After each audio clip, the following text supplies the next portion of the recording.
আপনাদের মাধ্যমে বাংলাদেশ সহ সারা বিশ্বের সকল বৌদ্ধ ধর্মাবলম্বী যারা যেখানেই রয়েছেন তাদেরকেও জানাই আন্তরিক শুভেচ্ছা। আমরা জানি পৃথিবীতে অনেকগুলো ধর্ম আছে, প্রতি ধর্মেরই অসংখ্য অনুসারীও রয়েছেন। প্রতিটি ধর্মই মানুষকে কল্যাণের দিকে আহ্বান করে। প্রতিটি ধর্মেরই কিছু বিধিবদ্ধ নিয়ম নীতি রয়েছে। বৌদ্ধ ধর্মাবলম্বীদের প্রধান ধর্মগুরু মহামতি গৌতম বুদ্ধ তার অনুসারীদের জন্য পঞ্চশীল নীতি দিয়েছিলেন। এই পঞ্চশীল নীতি হলো প্রাণী হত্যা না করা, চুরি, ব্যভিচার, মিথ্যা এবং মাদক থেকে বিরত থাকা, প্রেম, অহিংস এবং সর্বজীবের দয়াও বৌদ্ধ ধর্মের শিক্ষা। যে কয়েকটি জিনিস এখানে অনুসরণের কথা বলা হয়েছে, এই নির্দেশনা প্রতিটি মানুষের জন্যই অত্যন্ত গুরুত্বপূর্ণ। আমি মনে করি রাষ্ট্রীয় বিধিবিধানের পাশাপাশি প্রতিটি নাগরিক যিনি যার ধর্মীয় নির্দেশনাগুলো যথাযথভাবে অনুসরণ করলে আমরা সকলে মিলে একটি মানবিক রাষ্ট্র এবং সমাজ নির্মাণ করতে পারব। সুতরাং যাতে প্রতিটি নাগরিক প্রত্যেকেই যে যার ধর্মীয় রীতিনীতি ও অধিকার বিধি বিনা বাধায় স্বাধীনভাবে অনুকরণ ও ভোগ করতে পারেন, এমন একটি রাষ্ট্র ও সমাজ বিনির্মাণ করাই হচ্ছে আমাদের সরকারের অন্যতম প্রধান দায়িত্ব এবং অঙ্গীকার। দল, মত, ধর্ম, বর্ণ নির্বিশেষে প্রতিটি মানুষ যাতে শান্তি এবং নিরাপত্তার সঙ্গে বসবাস করতে পারে তেমন একটি পরিবেশ নিশ্চিত করতে সরকার বদ্ধপরিকর।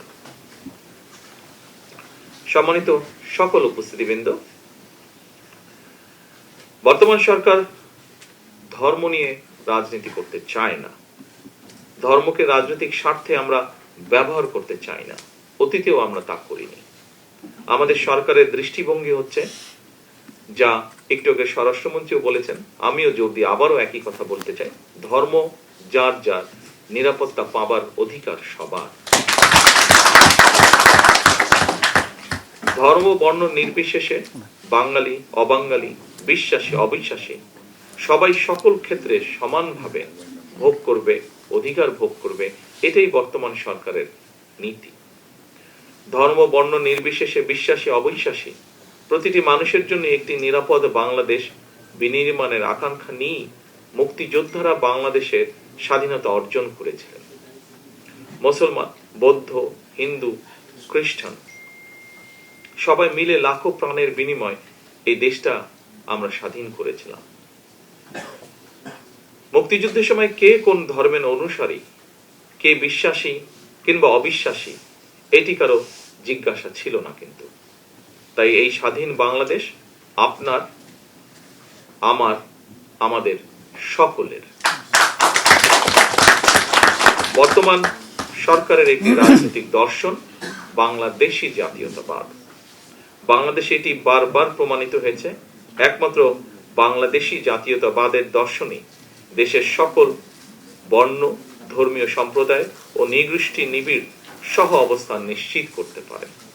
সুতরাং আপনারা কেউ নিজেদেরকে কখনোই সংখ্যালঘু ভাববেন না। রাষ্ট্র আমার, আপনার, আমাদের সবার পরিচয়। আমরা প্রত্যেকটি নাগরিক, সকলে আমরা বাংলাদেশী। পরিশেষে বৌদ্ধ ধর্মাবলম্বী সকল ভাই বোনদের আবারও আজকের এই দিনে আমি জানাই আন্তরিক শুভেচ্ছা। বৌদ্ধ পূর্ণিমার এই বিশেষ দিনটি আপনাদের জন্য হয়ে উঠুক আরো আনন্দময় ও তাৎপর্যপূর্ণ, এই প্রত্যাশা রেখে আমার বক্তব্য শেষ করছি।